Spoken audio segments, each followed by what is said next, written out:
Private hospital ਦਾ bill insurance cover ਕਰੂਗੀ ਕਿ ਨਹੀਂ। मुख्यमंत्री सहज योजना कार्ड हैगा, फिर कोई टेंशन नहीं, थोड़ा सारा ट्रीटमेंट कैशलेस है। बिना पैसिਆਂ ਦੇ? जी हाँ। ਹਰੇਕ ਨਾਗਰਿਕ ਜਿਹੜਾ ਹੈ ਉਹ ਮੁੱਖ ਮੰਤਰੀ ਸਿਹਤ ਕਾਰਡ ਜਦੋਂ ਬਣ ਗਿਆ ਤਾਂ ਉਹ 10 ਲੱਖ ਰੁਪਏ ਦਾ ਮੁਫਤ ਤੇ ਕੈਸ਼ਲੈਸ ਜਿਹੜਾ ਇਲਾਜ ਕਰਾਉਣ ਦੇ काबिल भी होगा, एलिजिबल भी होगा। पंजाब सरकार लेकर आई है दुनिया की पहली सेहत योजना। अब पैसे के कारण पंजाब का कोई भी नागरिक बढ़िया इलाज से वंचित नहीं रहेगा। सेहत का हक सबके लिए।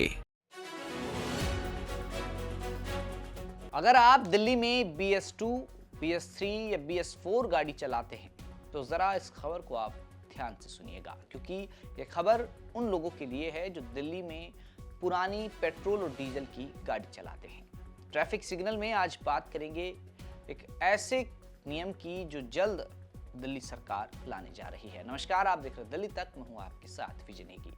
दिल्ली में प्रदूषण का स्तर कितना ज्यादा है ये हर कोई जानता है।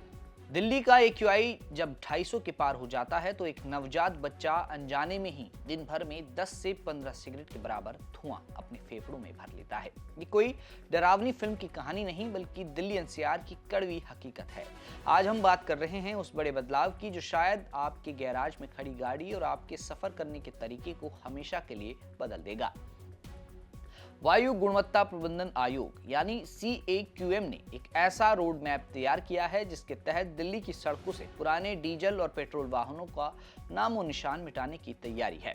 IIT मद्रास के प्रोफेसर अशोक झुंझुनवाला की अध्यक्षता वाली समिति ने एक ड्राफ्ट रिपोर्ट तैयार की है। इस रिपोर्ट का सीधा संदेश है, प्रदूषण फैलाओगे तो सड़क से बाहर जाओगे। इस प्रस्ताव के मुताबिक BS1, BS2 और BS3 गाड़ियों को तुरंत हटाने का सुझाव दिया गया। अगले 5 सालों में BS4 गाड़ियों पर भी गाज गिर सकती है। 2035 तक BS6 कारों को भी पूरी तरह बंद करने का लक्ष्य रखा गया है। यानी डीजल और पेट्रोल की गाड़ियां अब धीरे धीरे दिल्ली से विलुप्त होती चली जाएंगी। समिति ने इस कड़े कदम के पीछे स्वास्थ्य संबंधी गंभीर चिंताएं जताई है। रिपोर्ट कहती है कि प्रदूषण की वजह से केमिस्ट की दुकानों पर अब दवाइयों से ज्यादा नेबुलाइजर और इनहेलर बिक रहे हैं। जहरीली हवा सिर्फ बुजुर्गों के लिए नहीं बल्कि पैदा होने वाले बच्चों के लिए भी जानलेवा बन चुकी है। इसी साइलेंट किलर को रोकने के लिए अब focus zero tell pipe emission यानी ZTE वाहनों पर है।